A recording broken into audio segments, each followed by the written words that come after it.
from the waters of Lake Erie. It was raising flags. He said, there's no way that fish should weigh 7.9 pounds. It's just not big enough. To a nondescript office building in Richmond, Virginia, home to a $700 million fund for children with special needs. If there were a cliche list of how to blow money that you just stole very quickly, this guy did all of them. To the ski slopes of Salt Lake City, where a former Olympic snowboarder landed on the FBI's most wanted list. Ryan James Wedding is one of those interesting narcos who have had two very successful careers, one legal and one illegal. We're pulling back the curtain on a fresh lineup of opportunists who stopped at nothing to get ahead. These are the stories of people who saw a loophole, a moment of weakness, a chance to get ahead, and took it. I'm host Sarah James McLaughlin. Join me for a new season of The Opportunist on May 19th. Follow now wherever you get your podcasts.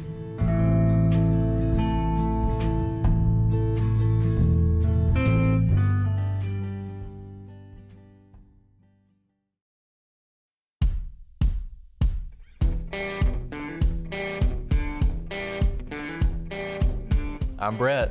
And I'm Alice. And we are the Prosecutors.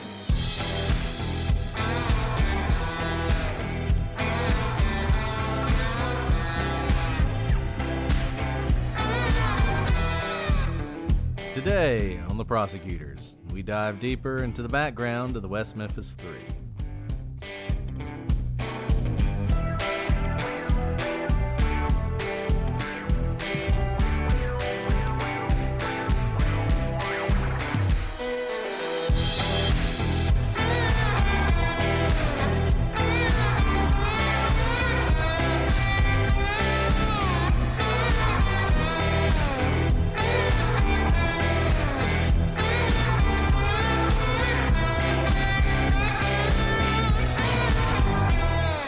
Hello, everybody, and welcome to this episode of The Prosecutors. I'm Brett, and I'm joined, as always, by my buzzworthy co-host, Alice. Hey, Brett, way to turn a negative into a positive. So, guys, we've recorded so much that I'm slowly breaking all of my podcast equipment.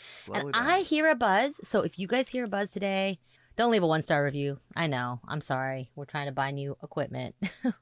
Life is hard right now. Just kidding. Yeah, we need all you to up your Patreon so we can get brand new equipment. We've been using the same stuff for 5 years, so I guess it's time. Time to invest. So we'll do that.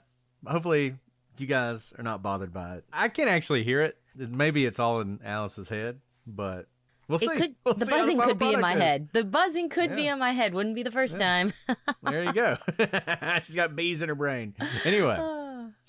Okay, guys. Well, this is episode 16 by my count of our coverage of the West Memphis 3. Sweet 16. And what we thought we'd do today is we're sort of marching through the 300 level classes in the West Memphis 3 on the way to graduation, which is around the corner. I mean, we're getting close. Is to talk a little bit more about the West Memphis 3, some of their background, some of the things that have happened. We thought we would start with Damien Eckles, in particular, some of his testimony at trial that became important, as well as things he said after he was released during sort of the pendency of the case. Just because, as we've said before, number one, a lot of people are curious, how'd these guys ever get convicted? You know, they've seen the evidence, they don't think it's that extensive, and so they're curious about that. But also, just how much can you trust various things Damien tells you? I mean, he has a lot of information about where he was, what he was doing, etc. And so his credibility is important. And I think it's worth looking at some of this stuff. And then we want to get into, maybe in this episode, maybe the next episode, depending how quickly this goes, into the backgrounds of all three of these individuals and see whether or not their backgrounds lend themselves to the kind of profile you might expect for someone who would commit these crimes, or if they are not the kind of people that, say, your FBI behavioral analyst might think is the kind of person who would be involved in a case like this. And, you know, we're all very fortunate on the behavioral analysis thing. We have Julia Cowley, which we love to talk to, but John Douglas, who is one of the founders of behavioral analysis, also took a look at this case, and he had an opinion, and we're going to get into that as well. So we'll see how far we get with all that. We'll try and be economical. I mean, we are on episode 16, so If you've been with us this long, you probably don't care. I was going to say, there gets to be a point where like, oh, well, what's 16, what's 26, what's 36? Okay, so let's start with Damien Eckles and his testimony. And we've said this before, and this is something I think that's worth remembering when you think about the trial. If a defendant chooses to testify, in some ways, that trumps everything else. If the jury chooses to disbelieve that defendant, they can convict on that basis alone. You see this a lot in appellate review. Appeals courts will often say that. On appeal, the defendant will be challenging various things, but the fact is he testified. The jury could have decided not to believe his testimony, and that is a really difficult bar to overcome. You saw that in the Bone Valley case with Leo Schofield. He also testified in his case. There is a reason that defense attorneys often tell their clients do not testify, particularly if there are some really good appeal issues, because it really blows everything outside the water. I always think back to Murdaugh. You know, the prosecution, in that case, it was almost like the prosecution had built such a good case, he might as well testify and roll the dice and see what happened, right? And the fact is, he may get a new trial anyway because of the potential misconduct in that case. But it's really important. So let's talk a little bit about Damien's testimony. So this made the case even more dramatic. You have a defendant testifying. He is the only one of the three who did testify. Now, during his direct, he sort of discussed his general interest in different kinds of religion. He talked about how he got his name. He talked about his interest in Catholicism. If you've seen this on Paradise Lost, I thought he actually comes across pretty well. I mean, he comes across in his testimony much more of this sort of naive kid than he does in his face-to-camera stuff. When he's talking to the camera, I don't think he comes off well at all. But when he's talking to the jury, you know, he's got his nice clothes on and he's sort of just explaining, oh, you know, I was interested in this stuff. It was Wicca, not really interested in Satanism, much more about this sort of natural religion. And he denied any involvement in Satanism, as a matter of fact. Now, he talked about some of his tattoos. Some of them aren't great for him. He had evil written across his hand. He had a pentagram on his chest. These aren't not great, but he had reasonable explanations for them. And the purpose of this testimony really was to humanize Damien. So he had been presented as sort of this monster. And in some ways, his reputation was far bigger than him. So you can understand why testifying could have been a good idea. And he makes things like his interest in Metallica, alternative religions, wearing black, all that stuff seem less strange. And you can watch most of this on Paradise Lost. Unfortunately, and I don't know why this is, if you go on Callahan, most of the testimony you can both read and listen to. But with Damien's testimony, you can't. I don't know why that is. I don't know if that's tied to Paradise Lost in some way, but really you have to watch Paradise Lost if you want to see Damien in action. So on direct, he's pretty good. And I think on direct, he scores some points. But the problem, as we often say, there's always cross-examination. This is the problem anytime the defense calls a witness. They're going to be crossed, and Damien was crossed. And they talk about a lot of different things. They talk about the Hollingsworth family and the sighting of him and how they had no reason to lie. And really all he can do is just deny it, that he was present in that location. And when we get into the alibis, the various defendants, we'll talk about that more. They also talked about they're trying to get into this Satanism thing now, not so much to prove he's a Satanist, but to prove he's lying, to prove he's a liar, to make you doubt his credibility so that you doubt what he says. He said, I'm not a Satanist, and he's asked about Aleister Crowley. Now, Aleister Crowley is sort of an infamous person who was involved in all sorts of esoteric things, and he denied that he had any interest in Aleister Crowley. At this point, the prosecution produces a paper in Damien's handwriting where he had written some names, including his son's name and the name of Aleister Crowley. So not great for him, right?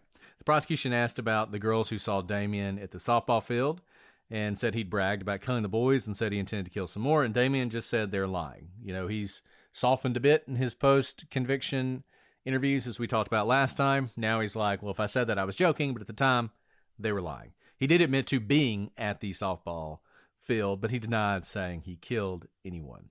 He discussed how often he walked around West Memphis, which contradicted his prior testimony that he was never in the area. So initially, when asked by the prosecutor in the year prior to your arrest, had you and Jason, or you and anyone else on more than one occasion walked in that neighborhood near Robin Hood Hills, he said no. But this very quickly fell apart. Prosecution put up a map of the area, and Damien admitted that, yes, indeed, he had spent time there. We're going to discuss this in more detail in a minute because it actually is pretty significant how often he was there. So as we said, the prosecution did note that Damien had several tattoos, including this evil that was tattooed across his knuckles. And Damien, he had like explanations for, the pentagram, the evil on his knuckles. I mean, he is a teenager, at this point, and teenagers do things like this, but it's not a great look, especially when obviously there's this kind of Satanism background to all of this, that this is some sort of a satanic killing. Damien confirmed that he almost always had a knife on him on his walks. And then they discussed Damien's interviews with police, and the conversation went as follows. Isn't it true that you're the one who told the officers that the children were mutilated? Damien says, yeah, I said that. That was on May 10th of 1993. The autopsy was done on May 7th. So we're talking about 4 days after the bodies were recovered. Uh-huh. So you said they were probably cut up one more than the others. Those are your words, aren't they? Damien said, he asked me, was one cut up more than the other? I said, yes, they were probably. Now, this is a strange question if Ridge asked it, and it's unclear why Ridge would put that out there given how sensitive this information was, especially just 4 days after the bodies were found. So it's not exactly clear, but they're putting Damien's own words back in front of him. And he's not denying that he said any of these things. Yeah, actually, I think he's lying about this, just to put it out there. I don't think the police officer would have said, oh yeah, but one of them was mutilated more than others, because there was a reason they didn't put that out there. The ace in the hole was everybody thought all three of them were mutilated. And they were looking for somebody to say one of them was more mutilated than others. Now, I think it's possible Damien heard that just in the ether, because I think there's at least some evidence we're going to talk about eventually that there were more people who knew that. But I don't think the police officer said that. And I think when Damien does things like this, I think it really hurts his credibility, because I think the jury, who's already seen reason to doubt what he's saying, probably thinks, yeah, the police officer didn't do that. And this is Damien's discussions with the police officers are really coming back to bite him now, because the prosecution is able to basically present to the jury, hey, you knew all this information because you're the one who did it. He goes on to say, you indicated that you heard they were drowned. He denies this. He says, no, I indicated I heard they were mutilated, which is interesting because this actually confirms what I was saying, that he heard it from somebody else, but it contradicts what he literally said 2 sentences ago, which is that it was Ridge who indicated that, not he just heard it in the ether. He says, so when he put down in his response to that question, heard that they had drowned, he made that up.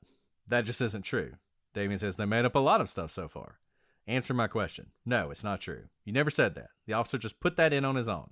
Yes, he did, which, I mean, once again, why would he be doing that in an unofficial report at this early date, right?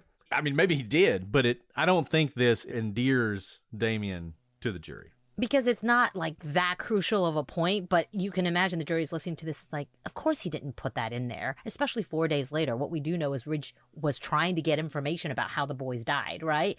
And so this is kind of one of those small points where Damien's fighting on cross-examination, which is just hurting his credibility. I'll say this prosecutor is pretty good at cross-examination because he keeps turning this stuff against him, which he's going to do with this next question.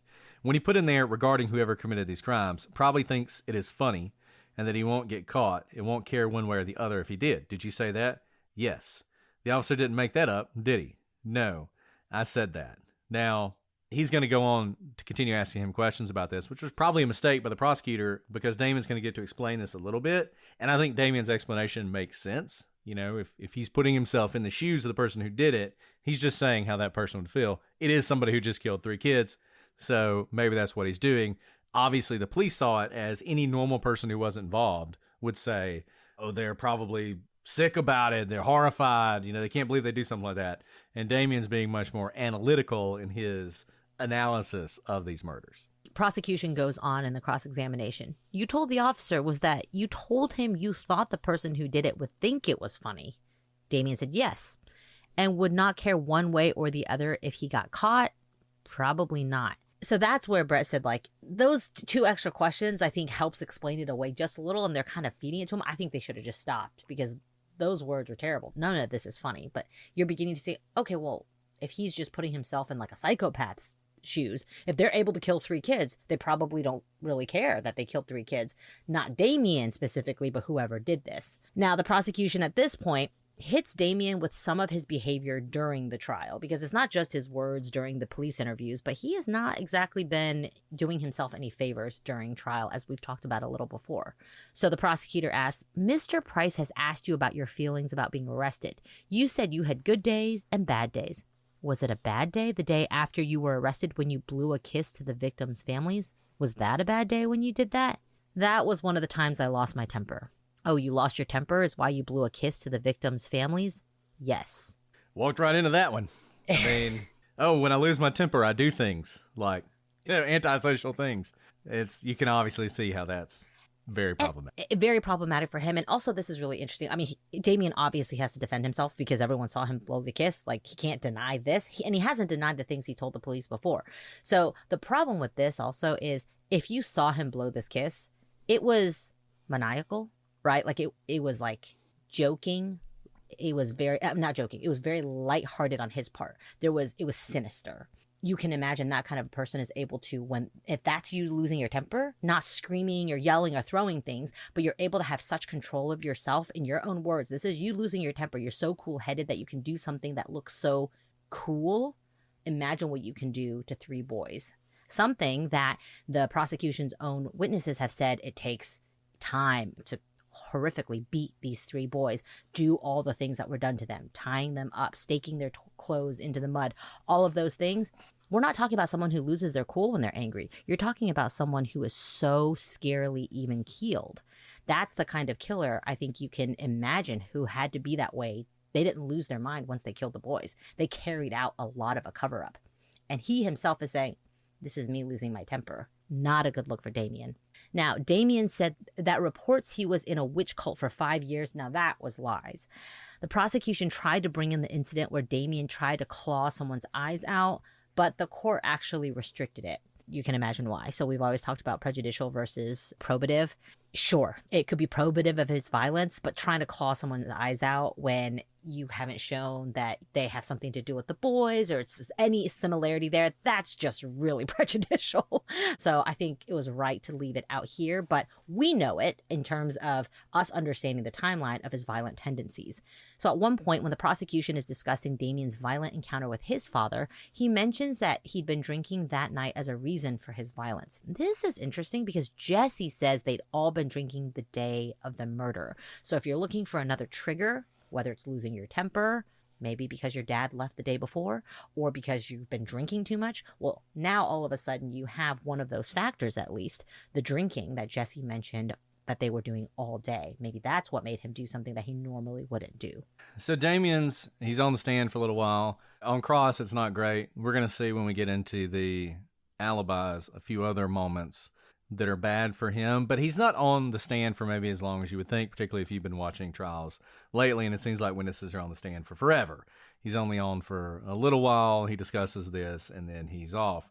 I do think this harmed him because, as we're going to see, the jury really took a lot from Damien's statements, including believing that he was lying to them. But I want to talk about sort of his inconsistencies over the years and how they're important. And this is not meant to pile on to Damien, but some of these are directed at officers and investigators in the case. Some of them are directed at Jason Baldwin. I just think it's worth clearing some of this up so that you out there have a better conception of reality than maybe the way it's been presented to you in sort of the mythos that has grown up around this case. And I want to start with the pentagram that was on Damien's chest. Now, as we've said, we don't think this is any kind of satanic murder or anything, but I think it is worth asking, is Damien telling us the truth about various things? And one of the police reports, it's noted that Damien had a pentagram tattooed on his chest. And Damien has disputed this. At least it appears he has. Bob Ruff, who did season 5 of his podcast on the West Memphis 3, interviewed Damien several times for that and asked him about this. And I just want to read you this exchange because I thought this was very interesting. Bob says, and as I'm looking at them, one of the reports I read somewhere, and I think it was Jerry Driver's statement. And Jerry Driver's obviously very important because he's one who's talked about some of Damien's violence in the past. He said something along the lines of them taking pictures and you having a pentagram tattooed on your chest. And I'm looking at this picture and there's nothing on your chest at all. Do you or did you ever have a pentagram tattooed on your chest? So we're trying to undermine Jerry Driver and just sort of set this up as Damien is being framed from the beginning. He is being presented as this devil worshiper when in fact he's not. And here's what Damien says. No, I don't recall ever having that. You know, I have a lot of tattoos. I think maybe at one point I did have a small cross that I covered up with something else. No, it's actually still there. I guess he's like looking over his body for this. The cross is still there, but no, that's it. Maybe he was calling, and it's not even technically a cross. It's just so old. It looks like a cross now, but it was like a Venus symbol. That's like a cross with a hoop. And it's just so old and faded that all you can really see is the cross. Maybe that's what he could have been calling. Who knows? Driver is or was half crazy and half corrupt. So it's really hard to, use logic or reason when you're talking about anything that came out of that guy's mouth. Now, this is a weird exchange because Damien testified about the pentagram under oath during his trial on direct examination. So it wasn't even on cross. This was something they wanted to get out and deal with. And I'll read you the transcript. Did you have another tattoo on your chest? Yes, I did. And what was that tattoo? A pentagram. All right. Why did you have a pentagram tattooed on your chest? I just thought it was cool. Was the fact you had a pentagram tattooed on your chest, did that mean at any time you were a Satanist? No, it was not a Satanist pentagram. It was pointing up. So pentagram pointing up is not Satanist. If it's pointing down, then you have the 2 points, the star pointing up. It looks like the horns of a goat. Satanist. So we all, I think, have been clear on the difference between the Church of Satan and Satanism. So anyways, I will move on. No, it was not a Satanist pentagram. It was pointing up. Okay. It's faded out now. I don't even have it anymore. So I guess after this happened, there was some criticism of this interview, and Bob Ruff would sort of fall on his sword in a follow-up episode, which I actually never heard. I listened to Bob Ruff's show, but I didn't listen to his follow-ups. I just listened to the substantive episodes. And so it wasn't even until we started doing this again, and I always thought they'd lied about the pentagram thing. And when we started looking into it and seeing this, I was like, wait a second, I thought he didn't have a pentagram. But anyways, on a follow-up, Bob fell on his sword and claimed an editing mistake had made it seem like Damien was denying the pentagram when he was doing no such thing. If he ever played the unedited audio, I haven't heard it, and it's really hard to imagine how the discussion can be explained away based on editing. I think your best thing would be somehow he just forgot this. But given that it was such an important part of his trial and sort of the whole ethos, I don't know. It's a weird thing, and it's not going to be the only time you're going to see Damien seemingly lie or forget or completely rewrite history in ways that are important. Yeah, and I think this is really important because we just read directly from the trial transcript with him on direct. He's not having to face this in cross-examination. He's bringing it out in the first instance because it was there. And he's saying it was even faded then. I mean, it's interesting because there's strands of the same, if it's a lie, right? Even on the stand, he's like, well, it's pretty faded. You can't even see it anymore. And it's strange for him so many years later to say, I never had it, or it's also faded. Like it's one or the other. So whatever it is, what the jury heard was that he agreed and admitted that he had a pentagram tattoo. Now, whether this has anything to do with the murders or not, totally different. But like Brett said, there are so many instances where there's become this lore and this aura around like what the facts are in this case or not. And it's helpful to go back to exactly what we have in the testimony to see what is actually said at the time, whether it's true, something else. Okay. Robin Hood Hills. Now, Damien testified, remember, that he'd never been to the Robin Hood Hills area. This is another one of those instances where, I think he's caught in some sort of inconsistencies in his testimony. Now, he would tell Larry King in 2010, so well after the trial, that he, quote, wasn't familiar with Robin Hood Hills before the murders. This is just a plain lie.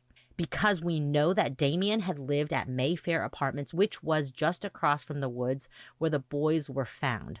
During cross-examination and trial, Damien admitted that he was in the boys' neighborhood an average of 2 to 3 times a week. This is the exchange. The question. It is east of 14th Street and south of the Service Road and the interstate. In that particular neighborhood, Market Street, Goodwin in there. Did you and Jason frequently walk and roam in that area, the same neighborhood where the 3 victims lived? Damien said, I think by looking at the map, I would have had to. How often? Probably in that area maybe twice a week. For how long a period? A few years. How many? Probably at least 2 years. All right. And that when you told us yesterday that you hadn't been over in that area, the residential area near Robin Hood Hills, were you not thinking of that particular area? No, when you said neighborhood, I just didn't know what you were talking about, what that neighborhood is. But when I specified that particular area, the neighborhood that I circled, you were there 2 or 3 times a week? Damien responded, probably an average of 2 to 3 times a week. And what would the purpose be over there? Would you all have just been walking around the neighborhood? Damien responds, I had to walk through there to get from my house to Jason's house.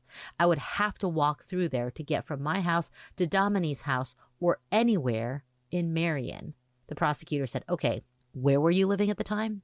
Damien said, at the time I was arrested, Broadway Trailer Park. Okay, well, you were walking over here. This is the interstate, didn't you? Where if you could show me where you lived. So Damien stands up and he says, right here. And he indicates to where the trailer park was, somewhere along in there. The prosecutor said, so you lived south of Broadway? Uh-huh. And what time period was this? When did you quit living south of Broadway? When I was arrested. Okay. And your only reason to walk through here would be to go to and from Jason's residence? Uh-huh. And that's the path you would take. You and Jason would take a path through here and over there. Yes, sir. So you can see here from this exchange that it is a lie. When he testified at trial, let's say it's a misunderstanding. Let's even call it a misunderstanding at first. He didn't know what neighborhood they were talking about. But yet he continues to say this in 2010, years after the trial. No, I've never been in Robin Hood Hills before. It's very clear from the cross-examination that he not only knows exactly what area this is, the 2 people he sees the most, self-proclaimed and also the testimony of other witnesses, his girlfriend Domini, who he has a child with, and his best friend Jason, those 2 people who he saw the most, and he didn't have a car, he walked to their houses, he had to go through here to go see them. And he himself says over the period of 2 years, he's walking through here 2 to 3 times on average a week, which probably means he's walking there more. So this is not a situation where he barely knows it or goes there sometimes. I think he was probably playing with semantics of what Robin Hood Hills was exactly, but when faced with a map, it was clear he knew this area very well, and he walked through there very often. And he walked through there with Domini, remember the Hollingsworth sighting of the 2 of them, and also with Jason, who is obviously also being tried for these triple murders. So the jury, in considering this, wrote that Damien had lied in his direct testimony as he'd actually been in the area some 200 times over the last few years. Now, people have debated this, noting that the most direct path is a stair-step route up and over some city streets. So there's a picture of it. However, that's not how Damien would get to Jason's place. According to Dominique Tier, Damien would go by way of the interstate. Number 1, this is what she said. Number 1, he doesn't walk on the service road, whether he's with Jason or he's with me. He just doesn't walk on the service road because it's quicker to go over the interstate. In this statement, Dominique is being confronted by Fogelman about the Hollingsworth sighting. If Damien was never in the general area of the crime scene, she would have just said that. Instead, she says that they use the interstate and not the service road. And the cut through between the neighborhood and the Blue Beacon was a known and well-used path people took to the interstate. In Jessie Misskelley's Bible confession that we'll cover in more detail, Jessie describes taking this very route that day. This is from the Bible confession, which is a conversation that Stidham, Jessie Misskelley's attorney, is having with Jessie. So Stidham says, and y'all walked off the service road going down on the trail? Jessie responded, right, by Blue Beacon. Stidham said, did the trail go into the woods or did it go beside the woods? Jessie said, in it.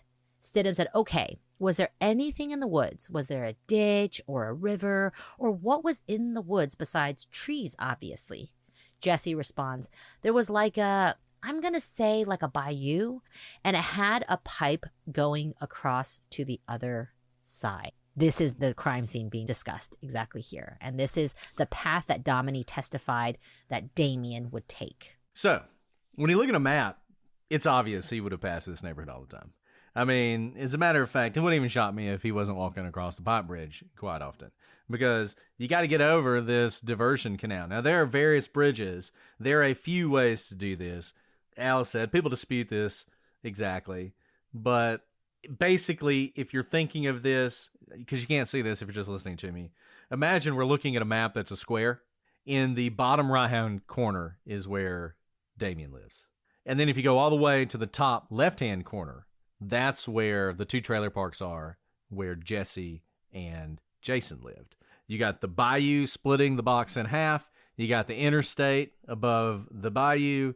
You got to get past both of them, right? And you got Dominic saying that basically he would make his way up to the interstate and he would walk along the interstate, and says they never walked on the service road. He had to have passed through this neighborhood. Now, why is this important? Once again, because it just goes to how much can you trust the things Damien is saying? Does he just have a poor memory? Well, he writes in his book about a time when he lived in Mayfair and he was playing on the playground and he had a vision where he saw himself in the future. So, I don't think he just forgot about this. Maybe it's just a lie because he knows the fact that he's in the neighborhood so much is bad for him. But I think what we can say for certain is he absolutely knew this area, and he was willing to lie about that fact. So we talked about Aleister Crowley a little bit before. Let's talk about it more. In Paradise Lost, you've seen this, Damien is asked if he has any interest in Aleister Crowley. Now, why is Aleister Crowley important? Because, probably to be shocking more than anything else, he advocated for human sacrifices, and he said the younger and purer the victim, the better. And here's what Damien says. You're familiar with a fellow named Aleister Crowley. I know who he is. He is a guy who kindly professes he is a noted author in the field of satanic worship, right? I know who he is, but I have never saw any of his books personally. Not much of a follower of his. I would have read them if I had saw them. But Aleister Crowley is a guy that, based on his writings, believes in human sacrifices, doesn't he? He also believed he was a god, which is true, but also indicates Damien knows more about Aleister than maybe he's letting on. He also had writings that indicated that children are the best type of human sacrifice, right? Yes, sir. Of course, everybody knows that. I mean, come on. But Aleister Crowley doesn't have a particular significance to you. I know who he is. I've read a little bit about him, but I've never read anything by him. The prosecution then produced this document. It has Damien writing in these other alphabets other names. The names he writes are his own, his son's, Jason Baldwin's, and Aleister Crowley, which not great for Damien because, once again, it seems to show that he was lying. And although he tried to downplay this, it turns out Damien's familiarity with Aleister Crowley went way back. In 2016, Damien would say that he discovered the Hermetic Order of the Golden Dawn when he was 10 or 12 years old, which is a precursor to modern Wicca, and it should surprise you not at all that one of the most famous members of this group was Aleister Crowley, who actually tried to take it over and caused a bit of a schism in the group, and Damien would have been aware of this. In 2018, Damien changes his story again and says he actually discovered Crowley and the order while he was in prison, where he began to practice the rituals of the order. So these are things he's saying that appear not to be true. He's misleading the jury. But I got to tell you, all of this pales in comparison to what he has said about the infamous Exhibit 500. This episode is brought to you by Progressive Insurance. You chose to hit play on this podcast today. Smart choice. Progressive loves to help people make smart choices. That's why they offer a tool called AutoQuote Explorer that allows you to compare your Progressive car insurance quote with rates from other companies. So you save time on the research and can enjoy savings when you choose the best rate for you. Give it a try after this episode at Progressive.com. Progressive Casualty Insurance Company and Affiliates. Not available in all states or situations. Prices vary based on how you buy. Guys, right now the headlines are chock full of data breaches and regulatory rollbacks, making us all vulnerable. But you can do something about it. Delete Me is here to make it easy, quick, and safe to remove your personal data online. You want an easier way to deal with data breaches? Get Delete Me. The fact is, we're all at risk. How many times have you gotten an email or a letter saying your data has been breached? It's unsettling. But the good news is, Delete Me can help. Delete Me does all the hard work of wiping you and your family's personal information from data broker websites, because Delete Me knows your privacy is worth protecting. Sign up and provide Delete Me with exactly what information you want deleted, and their experts take it from there. So Brett and I both are people with active online presences, but privacy is really important to me and Brett. We don't like having our kids' information out there and information about us that we know data brokers can vacuum up that data. They can create a searchable profile about us and they can sell it. That's all really dangerous to my privacy. Thankfully, if your data is exposed in a breach or otherwise just out there, Delete Me can help remove it from data broker sites. Take control of your data and keep your private life private by signing up for Delete Me. Now at a special discount for our listeners. Today, get 20% off your Delete Me plan by texting Prosecutors to 64,000. The only way to get 20% off is to text Prosecutors to 64,000. That's Prosecutors to 64000. Message and data rates may apply. Homes.com knows when it comes to home shopping, it's never just about the house or condo. It's about the home. And what makes a home is more than just the house or property. It's the location and neighborhood. If you have kids, it's also schools, nearby parks, and transportation options. That's why Homes.com goes above and beyond to bring home shoppers the in-depth information they need to find the right home. And when I say in-depth, I'm talking deep. Each listing features comprehensive information about the neighborhood, complete with a video guide. They also have details about local schools with test scores, state rankings, and student-to-teacher ratio. They even have an agent directory with the sales history of each agent. So, when it comes to finding a home, not just a house, this is everything you need to know all in one place. Homes.com. We've done your homework.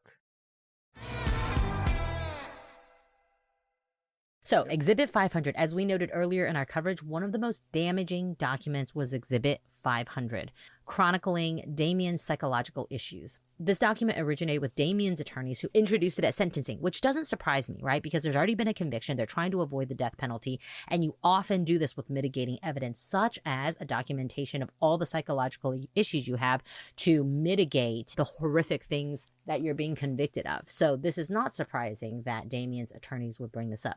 Now, despite this, astonishingly, I guess we shouldn't be that surprised at this point because Damien has lied several times already. Damien has blamed Jason Baldwin's lawyers for this filing.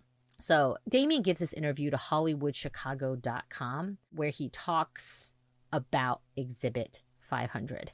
So he said, and this is quoting him, "When you have to fight against the other lawyers as hard or harder as you do against the state, Jason Baldwin's lawyers, their entire agenda was to make me look as guilty as possible, thinking somehow I was going to help him. The number one thing that people quote is Exhibit 500, a mental health report that comes from the fact that one day Jason's attorneys contacted me and said they had this idea that would be really helpful and great. I was naive.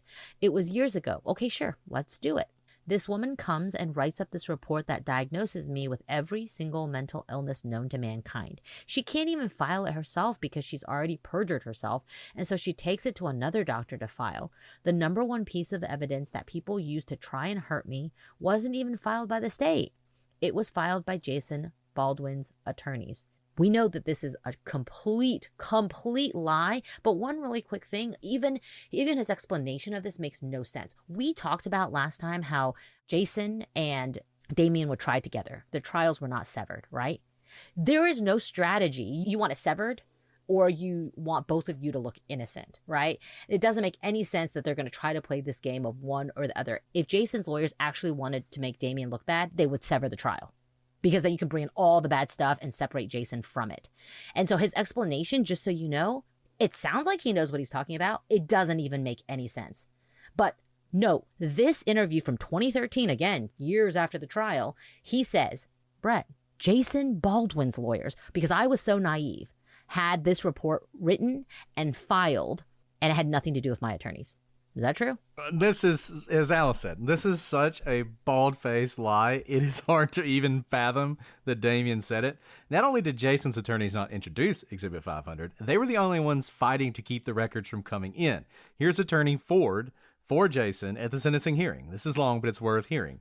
Ford, Your Honor, I'm not even sure of the doctor's name. Moneypenny, who was testifying, brought with him some medical records that he reviewed. How thoroughly, he's not real sure, but he did review the medical records of the defendant, Damien Eckles.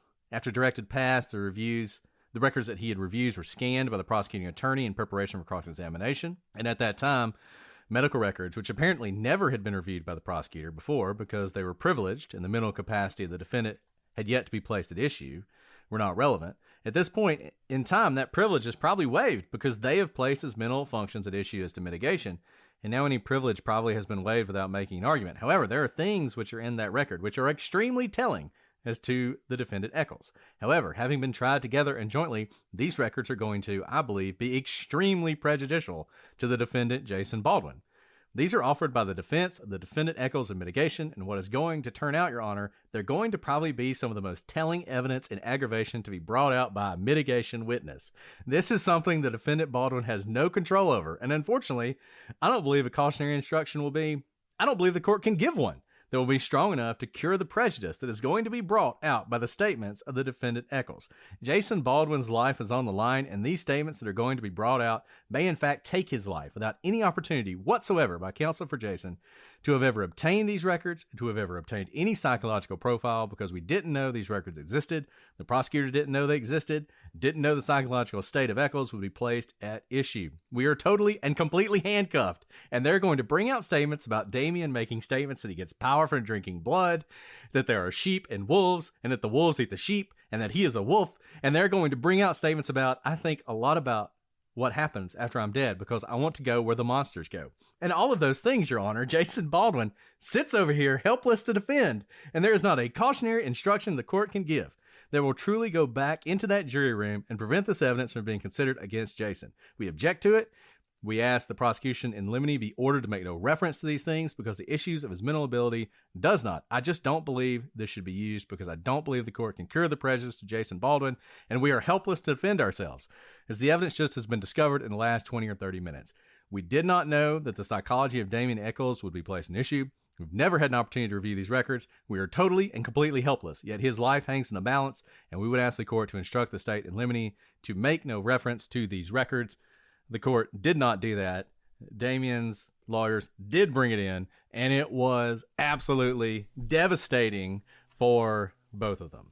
If that is not vociferously objecting on Jason Baldwin's behalf, I don't know what is. Strenuously objecting. I was trying to go for a different one that was different than what, A Few Good Men was bringing up, because this time, it's not a joke, right? I agree with Jason Baldwin's lawyers. But despite that, I don't understand how Damien can lie so just without even blinking. But we see this over and over. Having seen this enough times where I'll read something and I'll say, wait a second, but I thought he said something completely opposite. And he does.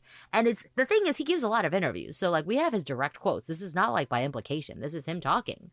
Okay, so here's how the Devil's Knot describes the introduction of Exhibit 500. Moneypenny had interviewed and tested Damien and reviewed many of his records. Oh, I notice that there is a packet of information there in front of you, Defense Attorney Davidson said. Are those the records that were compiled in this case? It was a simple enough question, but Lax, who was sitting in the courtroom, heard it with a sinking heart. He knew what was in those records, and he knew that now that Damien's own defense team had introduced them into trial, they were fair game for the prosecutors, if the prosecutors wanted to explore them. Yeah, and if you're wondering why is it that Damien and Jason seem to have had a falling out, it's pretty evident.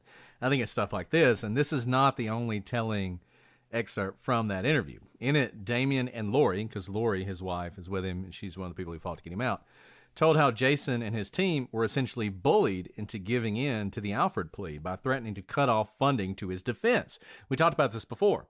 The Damien, if you've watched Paradise Lost 3 or if you've watched West of Memphis, it's very evident that Jason Baldwin did not want to do the Alfred plea. He wanted a trial. He wanted to do this again. But in the end, he ends up taking the deal. And the story has always been that he was worried about Damien. Damien's life was on the line. But at least Damien and Lori put it a little differently. Lori says, and this is right after this discussion about the records, at the end of the day, when you have multiple defendant case, that usually happens. It got really dicey at the end with Jason.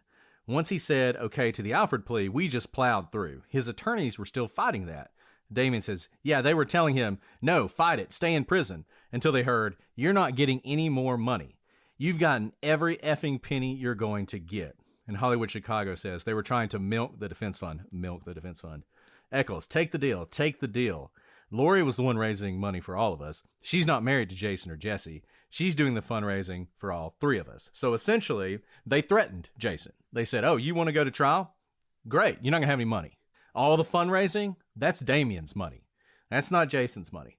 So that, of their own words, I mean, Jason told a much more flattering story that he was worried about Damien. But according to Damien, no, they threatened him. It worked, and he caved. And so the Alford plea went through.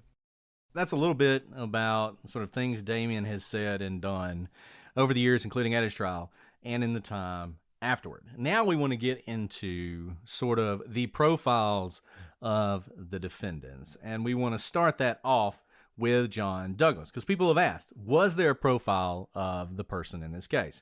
It seems like BAU provided West Memphis with some questions they could ask when doing their interview, but other than that, they didn't really do a profile. But John Douglas, who has been involved in this case, did. And John Douglas, if you don't know, is a famed member of the FBI's Behavioral Analysis Unit. He's written a bunch of books. They're great books. Check them out.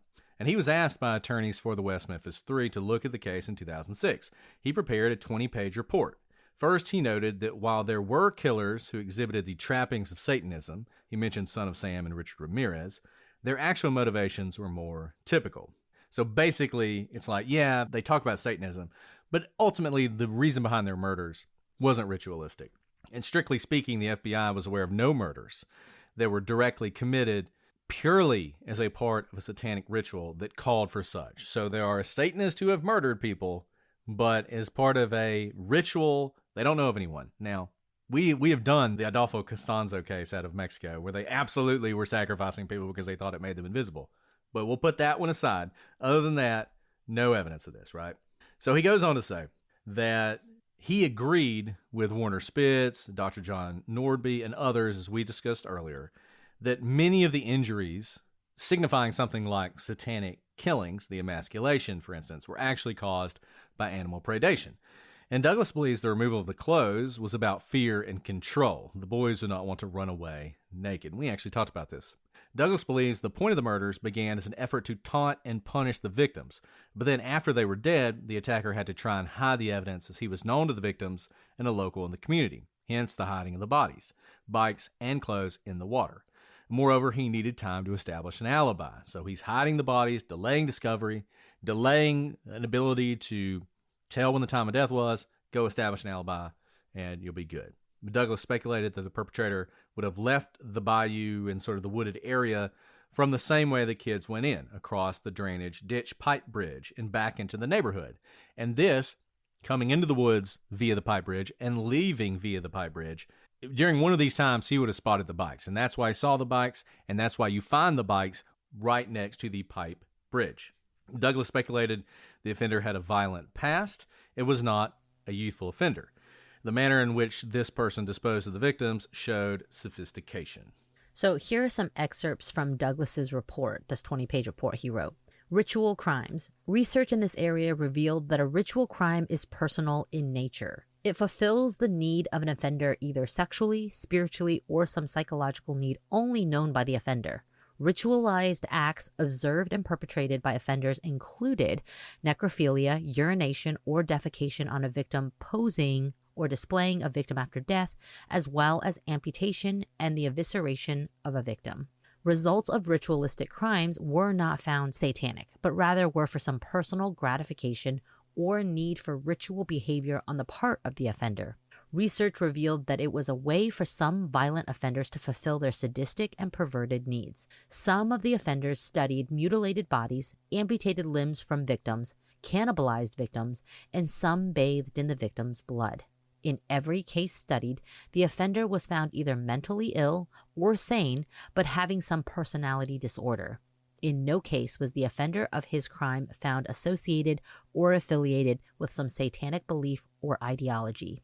Due to the brutality exhibited by the offender at the scene, it can be said with confidence that he has the reputation from his past behavioral problems as having an unpredictable and extremely explosive and violent personality. Although this crime may in fact be the first time he has killed anyone, it is not the first time he has violently attacked someone. So a couple interesting things about this. Number one, you can see how finely we're slicing things with a satanic ritual thing, right? It is almost a straw man, but I'm not going to say it is, to say, well, they said it was satanic, and we've never seen that, so that's crazy, right? He's basically saying there are people who do things that seem pretty satanic, and they may even think are ritualistic, but they're not really ritualistic, and they're not really a sacrifice, and they're not really part of a religion, and they're not really for the purpose of edifying their dark gods. But they may do all the things you'd expect: amputate, bathe in blood, all this, because they have some sort of mental issue. That is a really fine distinction, and I hope you recognize that if you had someone, let's say like Damien, who was interested in these sort of alternative things, those notions could influence the kind of crimes he commits, even if those crimes are not ritualistic. And I hope you see the distinction there. I don't think there's any way they went down there with the Necronomicon, lit a bunch of candles, drew a bunch of pentagrams, sacrificed these kids, and the devil appeared and granted them a wish. That didn't happen, but it doesn't mean if you had someone who had psychological issues and was interested in this kind of stuff and saw an opportunity to commit some sort of violent crime, that they might not do something that kind of looks like a ritualistic murder. And I feel like Douglas is saying exactly that. It's like two different sides of the same coin, right? And it's very, very thinly slicing it. So the report goes on. Predicting the age of an offender at the time of a crime is difficult. There is chronological age and behavioral age to consider. However, based upon the method and manner of death of the three victims, coupled with the offender's behavior post-offense, which included secreting the victims and disposing of their clothing and bicycles in the water, what can in fact be said with a high degree of certainty is that this triple homicide was not a crime perpetrated by a youthful offender or offenders, or one without a history of past violent behavior. The violent prone offender responsible for these homicides did not happen to just evolve on May 5th, 1993 as a triple murderer. He has a violent past, and I would expect him to have a violent future as well. The offender demonstrated criminal intellect by the method and manner in which he controlled the victims and the way in which he disposed of them and hid their clothing and bicycles. So Douglas wrote more about this and the West Memphis 3 in his book Law and Disorder, and he essentially recapsulates all this in a shorter version. I think this is important to hear because, frankly, I think this is better written. Probably had help from somebody who's good at writing books. So he's going to give you his profile of the offender. So this is the profile that you should keep in mind as we're talking about the backgrounds of the West Memphis 3. Due to the brutality exhibited by the offender at the scene, it can be said with confidence that he would have had the reputation from past behavioral problems as having an unpredictable and extremely explosive and violent personality. He probably came from a bad background in which there was family violence and or he was physically abused. Although this crime may in fact be the first time he has killed anyone, it is not the first time he has violently attacked someone. So there's your profile. Somebody who has behavioral issues, psychological issues, who has a reputation for violence, for explosive violence, for being in an unstable family, being abused, that sort of thing. And even if they haven't killed before, they would have been involved in violence before. Now he applies this profile to Damien, Jason, and Jessie. I'll tell you what he says about them, then we're going to talk about their backgrounds. And you can decide for yourself whether or not this is accurate. Damien and Jason had no indicative violence in their past, and while Jessie was known for a hot temper, he channeled his aggression into pursuits such as wrestling. He was also known to be very gentle with children and often babysat in his neighborhood. Though the three were raised in a culture in which corporal punishment was common, none were abused. Okay, so that's the expert's opinion on the profile. That's his analysis of the West Memphis 3. Does it match reality? Let's take a look at the backgrounds of all three individuals who were accused and eventually convicted of this crime. So let's start with Jessie Misskelley. Jessie Misskelley spent most of his life in the Highland Trailer Park with his father and a myriad of women that came and went in and out of his life. Highland is a half-mile from Lakeshore where Jason resided. Jessie had an IQ in the mid-70s, and he was categorized at the time as, quote, mildly retarded, what we'd now term intellectually disabled. He was known to play with children half his age. So remember talking about behavioral age versus actual chronological age. He was 5 feet nothing, pretty small. He was nevertheless a stout young man and one to be feared. He wanted to be a professional wrestler, and he could be violent. In fact, he stabbed a 4th grade classmate in the mouth with a pencil.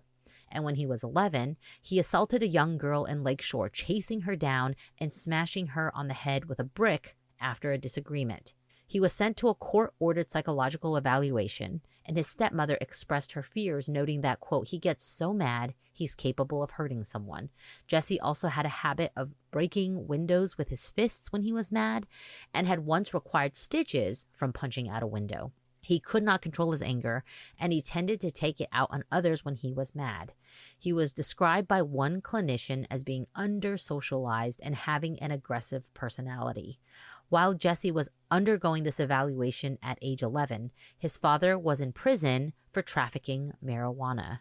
In 1992, Jessie reportedly held a knife to John Pershka's throat and told him that he would kill him, though no report was made of this incident till after the murders. In 1993, shortly before the murders, Jessie was accused of punching a 13-year-old girl in the face, if you remember that incident we've talked about earlier. So yeah, Jessie was known for a hot temper. I mean, that is an accurate part of John Douglas's analysis of him, but I think he vastly overstates him channeling his aggression into pursuits such as wrestling. Yes, he was into wrestling, but he also had these violent outbursts. He had some other criminality, minor criminality people always want to focus on.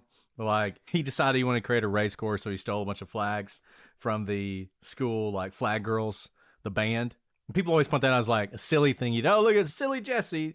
But he was doing some really violent stuff as well. We've talked about this incident where he punched a girl in the face. That was the girl that he claimed he'd slept with, and she said no. She's 13, and she's 13. Note the age thing again, right? And also one thing about his violent history that really stuck out to me too: chasing a girl down who was 11 and trying to smash her head in with a brick. We obviously know in this homicide there were some massive beatings of the head. And Jessie's home life was a complete wreck. As we said, a lot of this was going on while his dad was in and out of prison for trafficking marijuana. Women were in and out of his dad's life and in and out of Jessie's life as well. Very unstable, violent life, violent history, and had some issues that had been diagnosed during his various encounters with authorities. Let's talk about Damien Eckles. Talked about some of this, but let's go into more detail. We're going to talk about Exhibit 500. So as we've said, Eckles did have several run-ins with the law, resulting in lengthy stays in mental institutions. On June 1st, 1992, following the event with Deanna Holcomb, he was sent to Charter Hospital in Little Rock, Arkansas, which was the state's premier mental institution. Damien's thoughts, medical reports, and doctor's evaluations were collected in what would become Exhibit 500. So if you go to Callahan, it's every page is a link, and it takes forever to read it. I'm almost positive that we put this online, a compiled version of this. If we have not, we will link to it so you can just read it without having to click on everything. Just a 500-page compendium of this. It's worth reading. We're going to give you the highlights, but it's wild. I mean, it really is. There's a reason Damien focused on that in his interview, and in his mind is blaming Jason for it, because it is wild. So in his admission to the hospital, it was reported that Damien's parents were concerned about his interest in Satanism. This actually comes up several times. They were also concerned that he had taken to carrying multiple large knives on him at all times and in his trench coat that he always wore.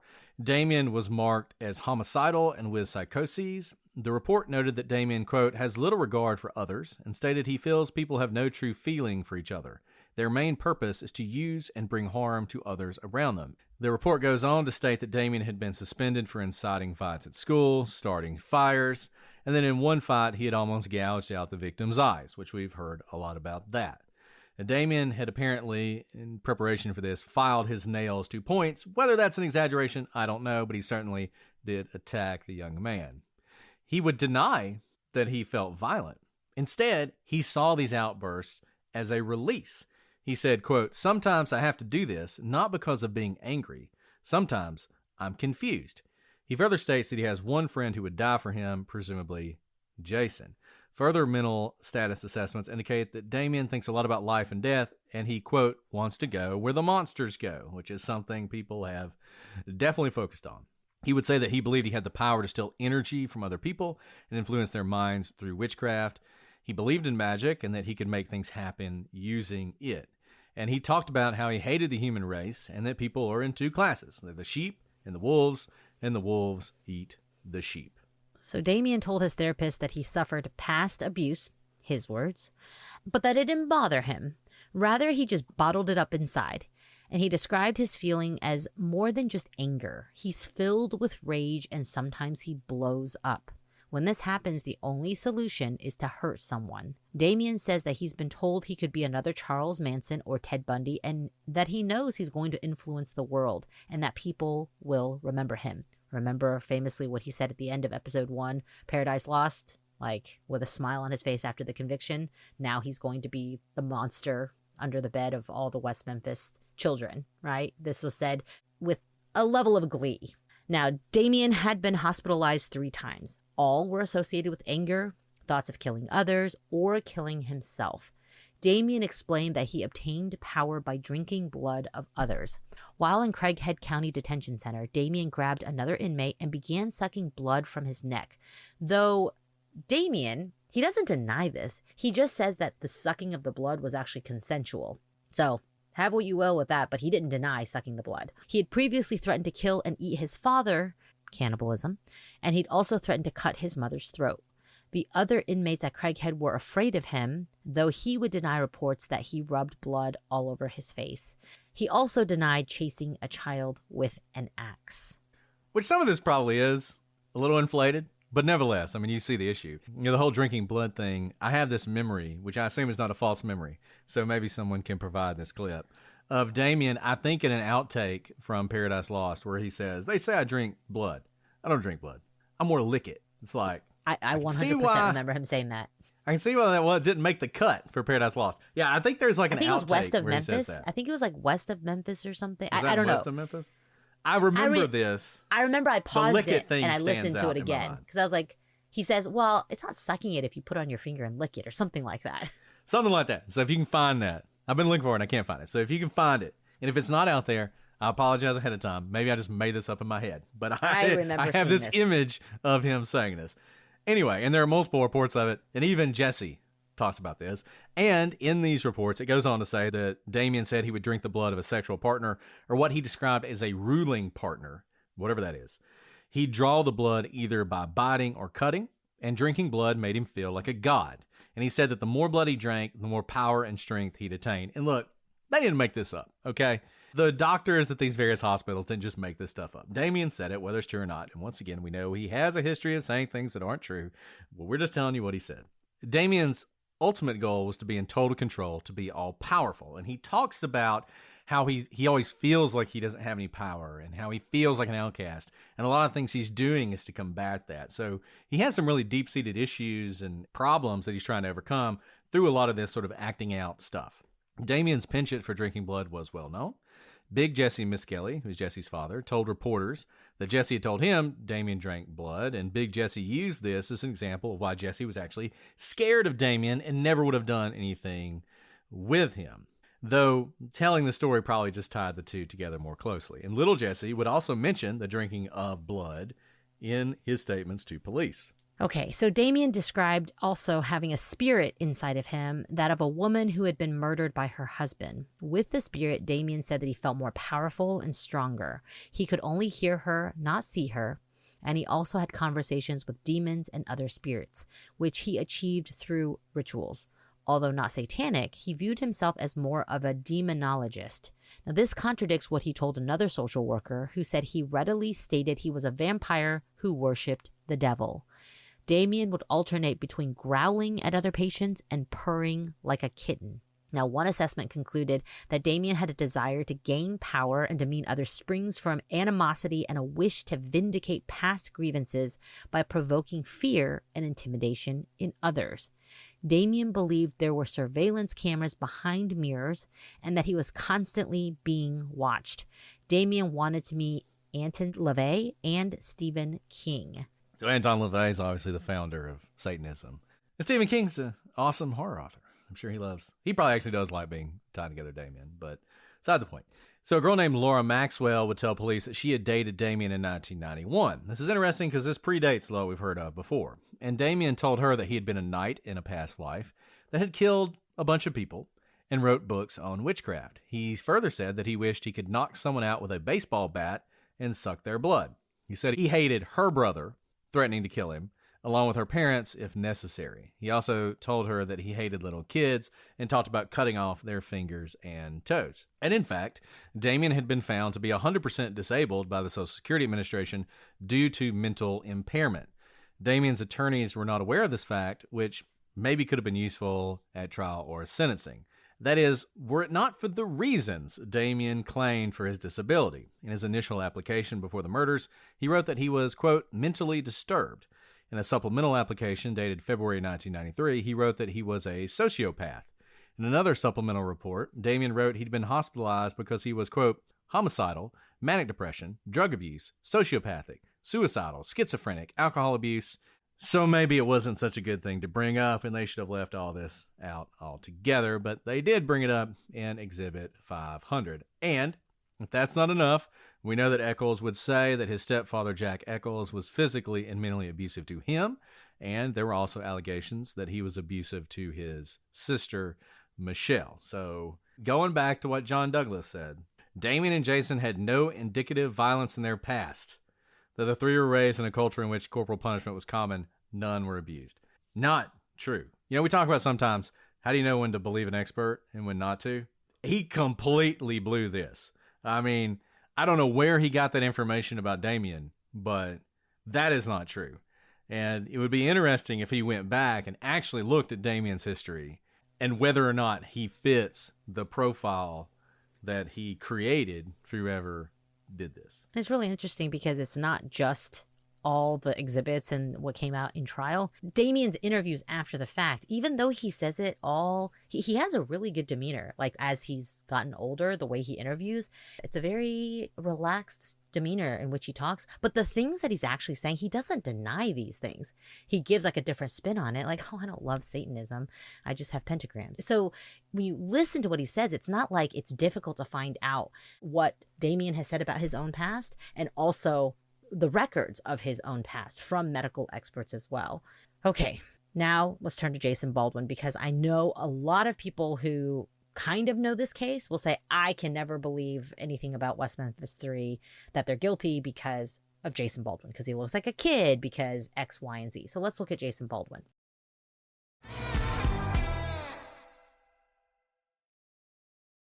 With summer in full swing, I feel that familiar urge to refresh my closet, but I'm trying not to waste money on pieces I'll only wear once or just for one season.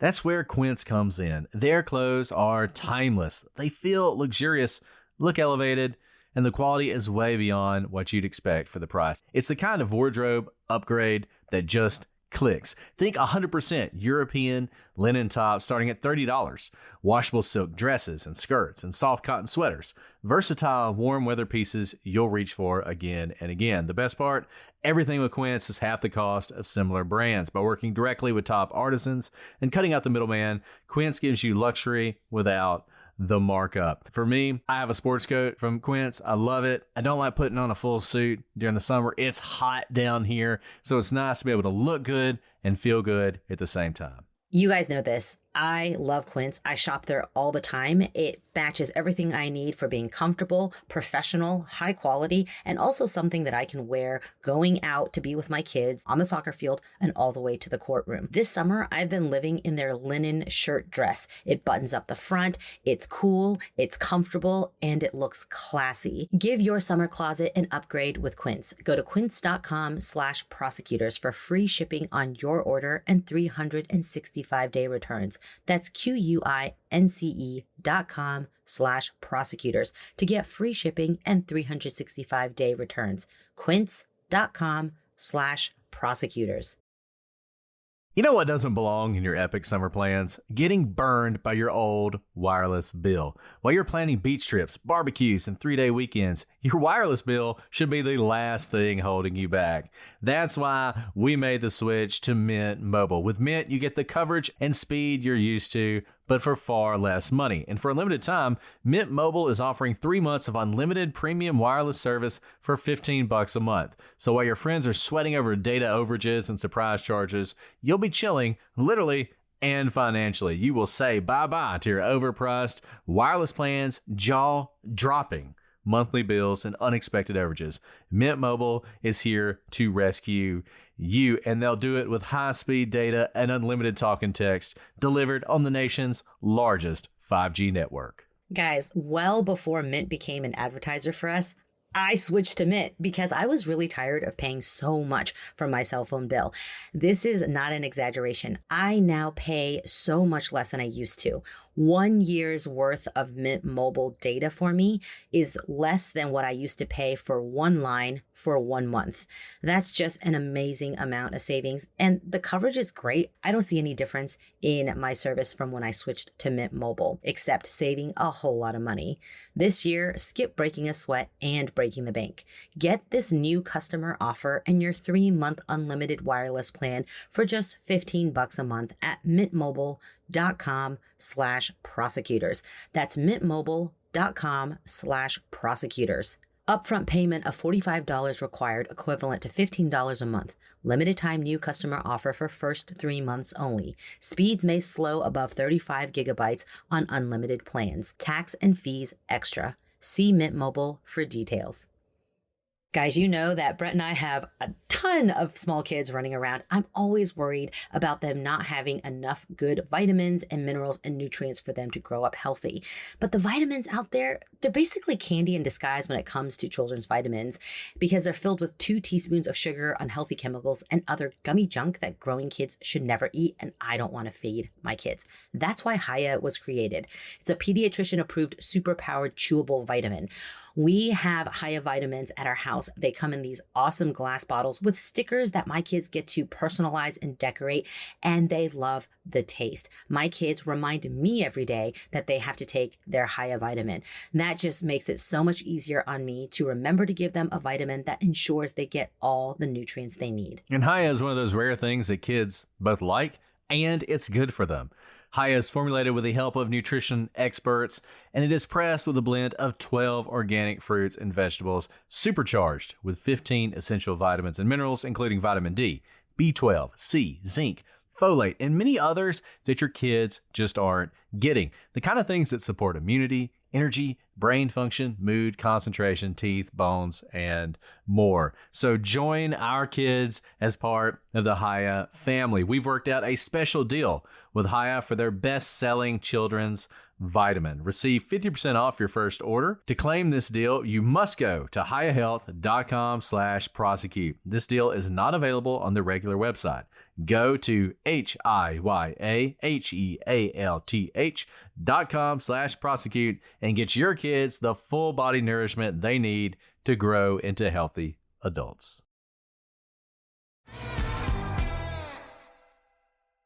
Jason is unlike Damien and Jessie.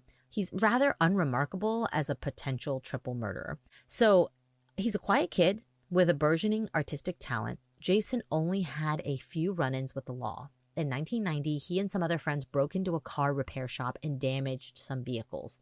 He was charged with breaking and entering and criminal mischief and had to pay $450 in restitution. In late 1992, he shoplifted some M&Ms. He was, in fact, the only of the 3 still in school, and he worked odd jobs to make money, so some level of responsibility. His grades spanned the gamut between an A in art and a D in algebra. So, in other words, he does have somewhat of a criminal record, much, much shorter, and I would not categorize it as violent, but probably rather juvenile mischief. Now, his home life, however, was difficult. When he was a boy, his mother attempted to end her own life. He found her, and he called 911. In 1992, his mother was admitted to the mental health center on a 45-day hold. She had been cutting herself with razors, hallucinating a male voice, and believed that she was dying of AIDS. Then there was his stepfather, Terry Ray Grinnell. According to Baldwin in the book Dark Spell, Grinnell terrorized the family. Only a couple weeks before the murders, Jason had had enough of how Grinnell abused his mother, and he took a baseball bat to his stepfather. Now, Jason said, I took that little bat and I hit Terry with it. He hit the ground. I opened the door and I said, leave. So those are Jason's own words. This sort of explosion was atypical of Jason. Now, he wrote in a school assignment, I am usually a calm person and can take most of anything, but sometimes I get angry. When I do get angry, it's usually not a pretty sight. He would write about attacking his brother over a video game, an incident which some have said exemplifies Jason's explosive temper. Though to anyone with siblings, it might just be sibling rivalry, might be unremarkable. But while he does appear to be completely even-keeled, calm, you can see this in the documentary, you can see this at trial, he at least himself describes himself as having an explosive temper when he can't tamp it down anymore, and that it's, quote, not a pretty sight. I was going to say this about Terry Ray. Good for Jason. You know, I don't know anything else about what he may or may not have done, but that was honorable. And I understand why people point to it and sort of, see, he can be violent. But to me, that's completely different. And the thing with his brother, yeah, I get it. Once again, he got angry. He like started choking the kid, right? But once again, it's hard for me to ascribe too much to that. I mean, my kids beat the crap out of each other. Yeah. Right? Like, really, truly beat the crap out of each other in ways that I think are sociopathic. And then I realize that they are siblings. Not excusing this, but I think there is something different when it's not an 11-year-old girl or a 13-year-old girl who you said you slept with. This is like your own flesh and blood. Yeah, and I think that also makes it different. I mean, to me, we have the murder of 3 unrelated people, and we have what is a very unstable family environment, unlike what John Douglas wrote, by the way. He has a very abusive home life. But I'll say this, I mean, there were plenty of people, and you see this in the documentary, who talked about the other side of Jason. His girlfriend talked about how he was quiet, kind, and polite.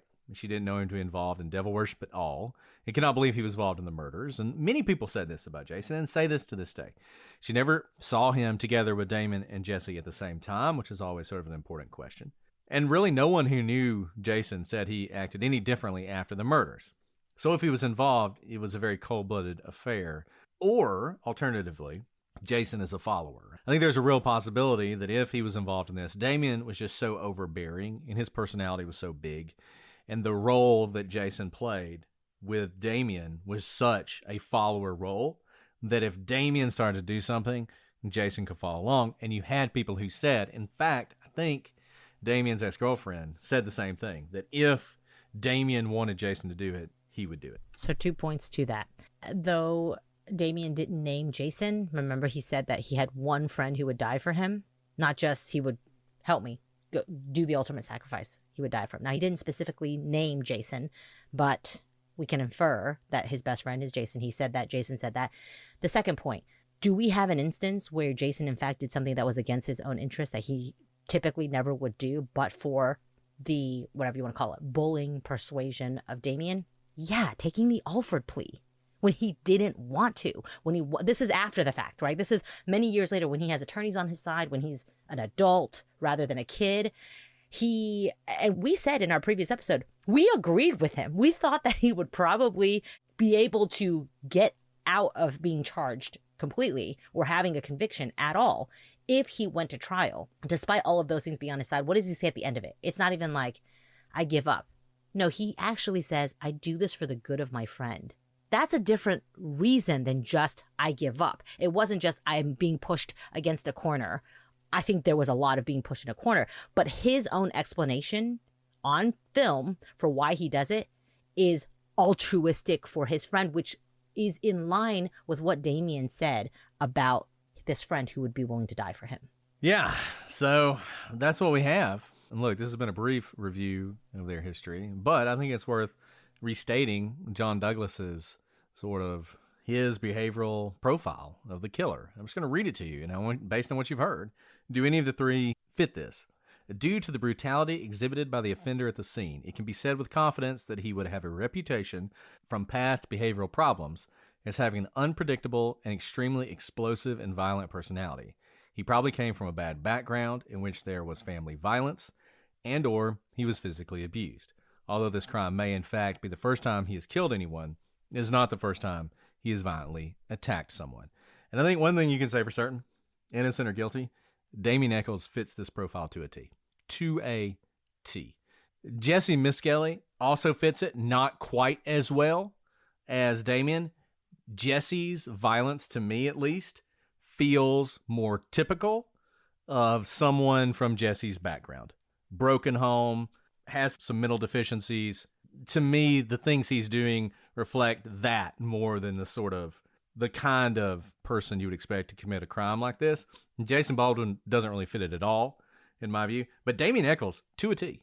Now, I don't know that you can separate the three. I think they basically all have to be in it or not. Though I've had people tell me before, I'm interested in the West Memphis 1. Not the West Memphis 3, the West Memphis 1, which I always think is an interesting thing. But the only thing I know for certain is John Douglas got this completely wrong. From a profiling perspective, he completely missed this. I think he got the profile right. I think he completely botched the application. Yeah. And I don't know why, right? It's almost like he did the right thing, which was the profile. The profile, I don't know. I am not a behavioral analyst, but it all seems right. I can understand where it's coming from. So if in fact that is the profile, which I can completely understand, the application was like, it was like the Karen Reed trial where you're watching the video of so clearly the defense saying this video is exactly what ultimately happened with the car, but then they're saying the opposite. They're looking at A and they're like, well, it's clearly Z. It's almost like that's what John Douglas is doing. He gets it right. And then when applied, he's like 2 + 2 = 5. And it makes no sense whatsoever. Yeah. And I don't get it. And the only thing I can say about it, I like John Douglas. I love his books. Fantastic. Mindhunter, amazing. So is the television show, right? And the stuff he did, and cutting edge of all this, a lot of it has been sort of superseded by more sophisticated methods, but a legend. We used to do Answer Masterclass, and he was on it, and I listen to all this stuff, right? And he's great. But honestly, I kind of see in him what you see in a lot of experts, frankly. And if you read his books, you see this. Start with Mindhunter, and you keep going. And Law and Disorder, I think, is one of his most recent ones. And Law and Disorder is so different from Mindhunter. And by that point, he's sort of an expert for hire, and he just kind of changes, you know? I mean, and look, I agree with him on some stuff, but I kind of feel like he just gets there almost by accident. Whoever hires him, he tends to come up with a pretty good argument for why they're innocent, right? And he did that with the Ramseys. I agreed with him on that. He did that with the West Memphis 3. They may be innocent, but his application, like Alice said, is completely wrong. It's propaganda. I mean, it's so bad. He's just using his name to sell this. And if you take even the most cursory look at the backgrounds of Damien, he must not have looked into him at all. He must have met him at like the West of Memphis film premiere and been like, oh, this guy, he couldn't have done it. Look how peaceful he is. It's just amazing that he would write something like this. And I think it's important. I just want to say one other thing, because he's come up so much. People, as we've been covering this, have been saying, well, John Douglas did a profile, and he said they don't fit the profile. It's like, yeah, we're going to talk about John Douglas. Don't you worry. And it's so important with these experts, and we talk about this a lot. You have to use your brain and evaluate the experts and take your own look at the evidence. And you don't have to be a behavioral profiler, an expert in this, to be able to say, John Douglas, the expert, got it wrong. And that's why I think it's so important to make the two parts of it. I think the profile could be right. I don't know. I have nothing really to evaluate it. It's the application that's wrong. Second, I think the reason we reach this is, sorry, John Douglas, you do great things. You make a lot more money than me. A lot more people know your name than mine. But it might be in part laziness what happened. Because remember, what is a profile? It is not for sure anything. These 3 or these 2 or these 1, Damien could be the only one who meets the profile perfectly. Even if you meet the profile does not mean you did it. What are profiles used for? The purpose of a profile is when you don't know who you're looking for and you go to the behavioral analyst, say, where should we look? We've run every lead down and we are hitting dead ends. Help us generate leads. Should we be looking in this direction or this direction? Help us think outside the box. That's what a behavioral profile is good for. It is not to do a post hoc does this match? So you don't have a suspect where you have all the evidence and then you go to, it's not like a polygraph test after the fact. You go to the behavioral analyst and say, does it fit? Because if it doesn't fit, we're going to release the guy. That's not how you use behavioral analysis. And because we're talking about when you switch and you stop being a behavioral analyst and you start becoming an expert for hire, there's the danger in that. Because obviously the general public, if they hear you say, this person or these people match the profile of who killed the children in West Memphis 3, most people will immediately go to that means they're guilty. So it's very possible that John Douglas knows that at least Damien, and probably at least Jessie and Damien, meet the profile, but it takes too much work to explain why that doesn't necessarily mean they did it. That's not his role as a behavioral analyst. But then all of a sudden, he's like, oh wait, no, I'm not in the camp of they're guilty. I'm in the camp of they fit the profile, but I'm not here to analyze whether the evidence fits them. That gets lost outside of the clickbait world. And so what he wants to be known as, I'm just guessing, is like, no, they couldn't have done it because of this. It's much easier and much better of a soundbite to just say they don't fit the profile. Because you can imagine you have to take too many steps to explain why fitting the profile doesn't mean you're guilty. And let's be very clear, I think Damien fits this to a T. Does that mean he did it? Not necessarily.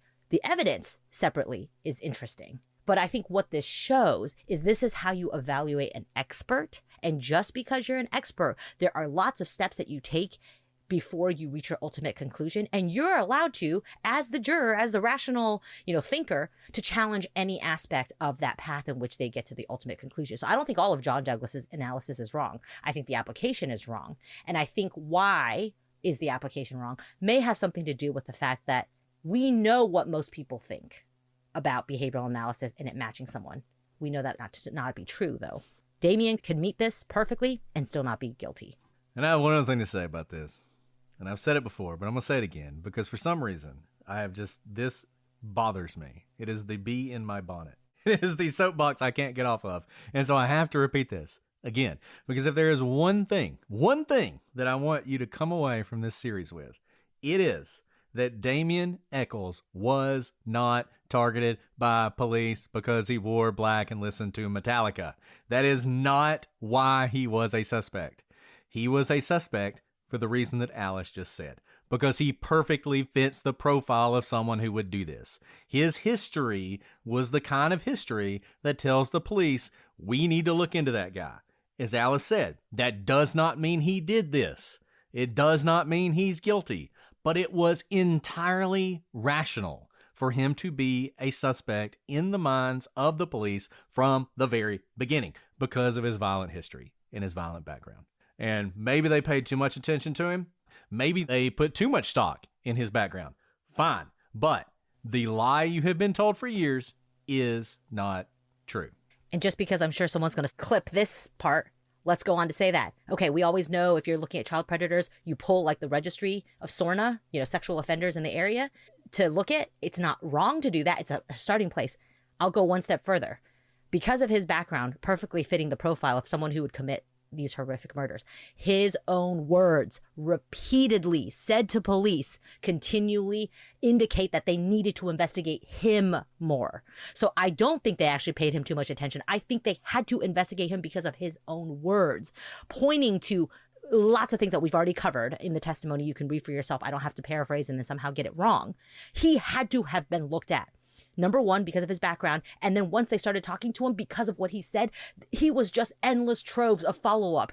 And the alibi, we'll get to the alibi later, doesn't necessarily rule him out. So if the police didn't look into him and someone else was convicted or no one else was convicted at all, I bet you like the entire social media world would be like, this guy is obviously someone you need to be investigating. Why did you not investigate him? This guy has pentagrams on his chest and he's talking about walking through these exact paths where the kids were found across the Pipe Bridge 200 times in the surrounding time around it. And he is blatantly lying about certain things that are provable at the time. You didn't look into him. What is wrong with you? Maybe he didn't do it, but now we'll never know because you never looked into him. That's what would happen if you didn't investigate him. So if you want to clip this whole part about, why he's being looked into and why they followed him, this goes along with not tunnel vision. I think if we didn't look into him, we'd be having the opposite conversation of what a complete screw up the investigation was for not looking into him. Oh, somebody else had been convicted and there was an innocence campaign.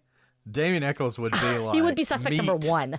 To the innocence crowd. I mean, can you imagine if they'd had somebody like this in like the Adnan Syed case? How the people would have lost their minds. And I'll take it even one step further since we're continuing down this path.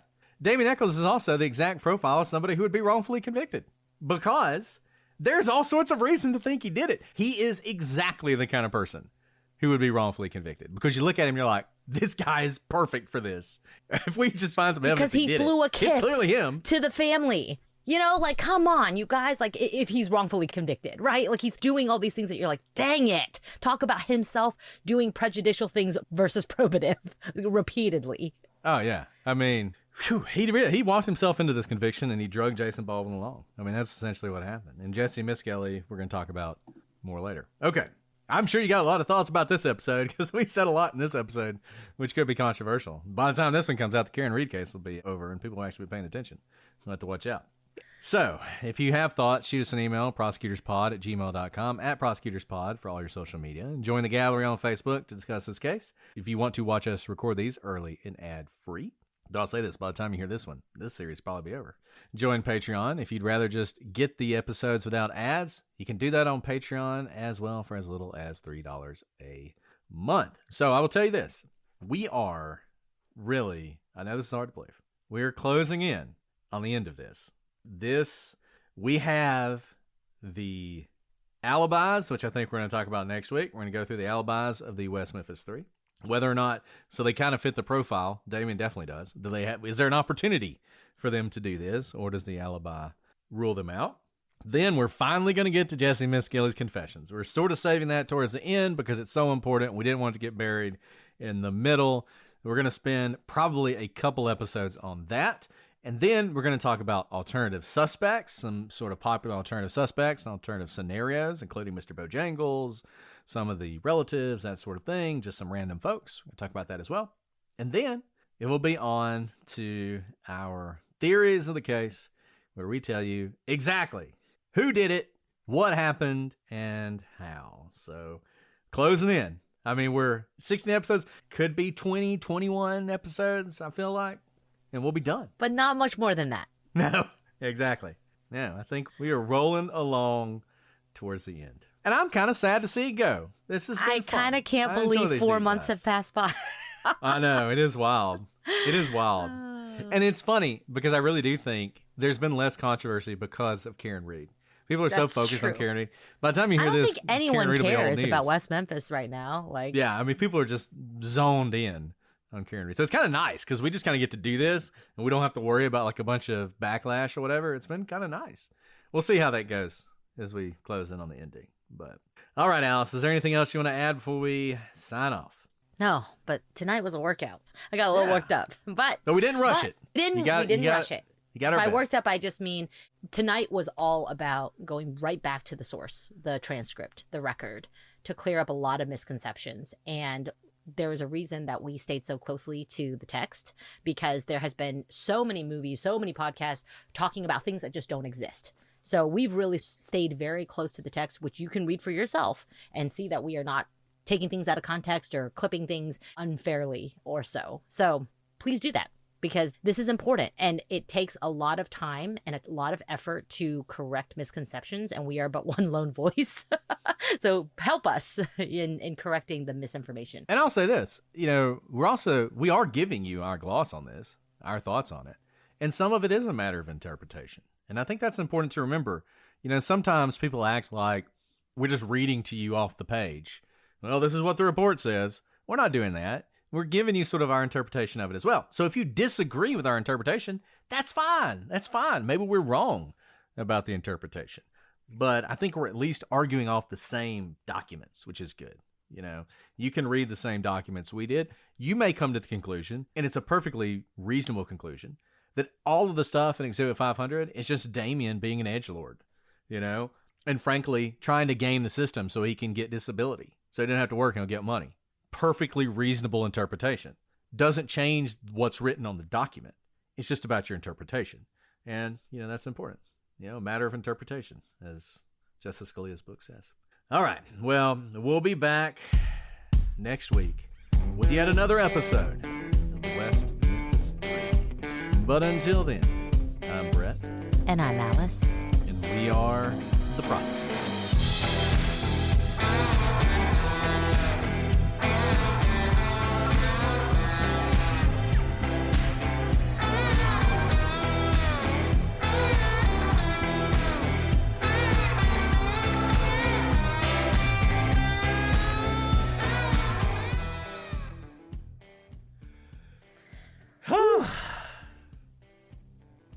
I think this is going well so far. I like how you let your hair down. It wasn't on purpose. Did you take your shirt off? You look different. Did I take my shirt off? You did something. Something changed. No, my shirt is still on, guys. Is it just me? Am I the only one? Maybe I haven't noticed you. I've been sewing the material. Off? What is your problem? I don't know. You just look different. Like as of 5 Not minutes all your ago, shirts, from but like your overshirt or whatever. For like or in your life jacket or or your just coat. today?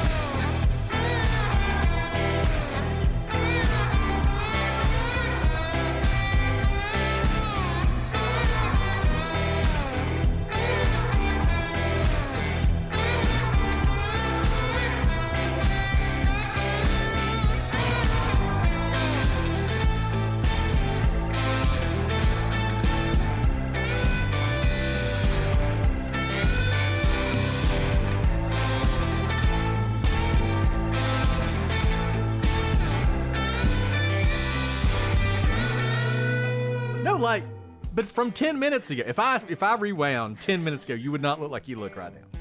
That's what I'm. Can I get some backup here? There are 124 people here. No one. I'm not taking the shirt different. off. You look. Sophie just said you look different. You totally look different. How do I look different? I don't know what you did, but you look different.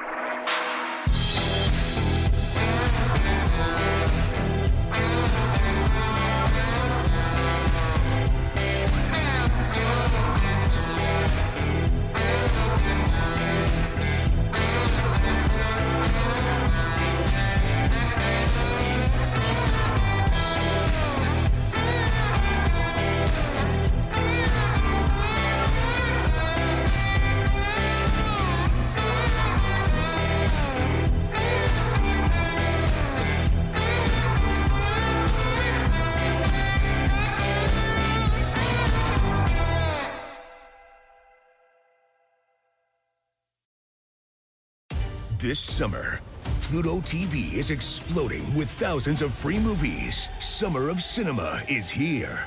Feel the explosive action all summer long with movies like Gladiator, Mission Impossible, Beverly Hills Cop, Good Burger, and Transformers: Dark of the Moon.